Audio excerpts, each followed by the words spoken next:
Click করুন অ্যাপের bell আইকনে আর সাবস্ক্রাইব করুন এবিপি আনন্দ। সব সময় থাকুন খবরে। শেষ পর্যন্ত পাকাপাকি ভাবে কি বিজেপিতে? আরে আমি ভারতীয় জনতা পার্টির সদস্যপদ 1.5 বছর আগে আমি নিয়েছিলাম। তার পরবর্তী ক্ষেত্রে কি আমি অন্য কোনো দলের সদস্যপদ নিয়েছি বা ভারতীয় জনতা পার্টির সঙ্গে আমার বিচ্ছেদ হয়েছে এরকম ধরনের কোনো কথা বলেছি যে শেষ পর্যন্ত আবার অন্য কোনো কথা বলতে হবে? তার অবকাশ কোথায় আসছে?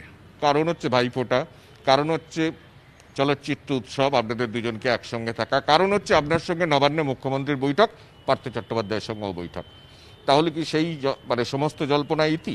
দেখুন না, আমি আবার একটা প্রশ্ন আবার করব যে স্বরাষ্ট্রমন্ত্রীর সঙ্গে বৈঠকের পর তার মানে কি আপনি বলছেন যে ভাইফোঁটায় আর কখনো আমরা যাব না, মুখ্যমন্ত্রীর ডাকা ভাইফোঁটায়, বা যদি শিক্ষামন্ত্রী আমাকে ডাকেন আমি যাব না? তার কারণ হচ্ছে যে আমি বিশ্বাস করি যে দলেই থাকি না কেন রাজনৈতিক সৌজন্য একটা আলাদা জায়গা। ভাইফোঁটা একটা সামাজিক অনুষ্ঠান। শোভনের সঙ্গে মুখ্যমন্ত্রীর যে সম্পর্ক ছিল তাতে ওনাকে যদি ভাইফোঁটায় ডাকে, এবং সেটা আমি মনে করি আমার দায়িত্ব যে ওদের মধ্যে যে ওনাদের দুজনের মধ্যে যে একটা মিসআন্ডারস্ট্যান্ডিংয়ে মেঘ ছিল সেটা যদি কেটে যায়, যে কোনো মানবিক সম্পর্ক সুস্থ থাকুক, সুন্দর থাকুক, সেটাই আমি চাই। সেটাই তো আমার প্রশ্ন, যে কালকের পর থেকে শোভন চট্টোপাধ্যায় এবং বৈশাখী বন্দ্যোপাধ্যায় কোন দলে?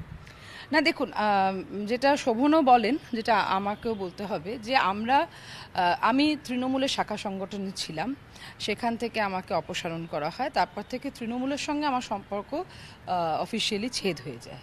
তারপরের থেকে আপনারা আমাকে যে কবার যেতে দেখেছেন সেটা শিক্ষামন্ত্রীর কাছে যেতে দেখেছেন, সেটা মুখ্যমন্ত্রীর কাছে যেতে দেখেছেন। হ্যাঁ, কালীঘাটের বাড়িতে যখন আমি গেছি নিশ্চয়ই ওনার সঙ্গে ব্যক্তিগত একটা জায়গায় একটা সম্পর্কের খাতিরে যাওয়া।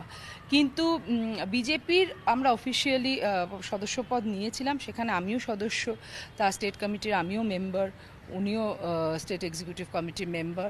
কাজেই বিজেপির সদস্যপদ নিয়ে অস্বীকার করার মতো তো কোনো জায়গা নেই।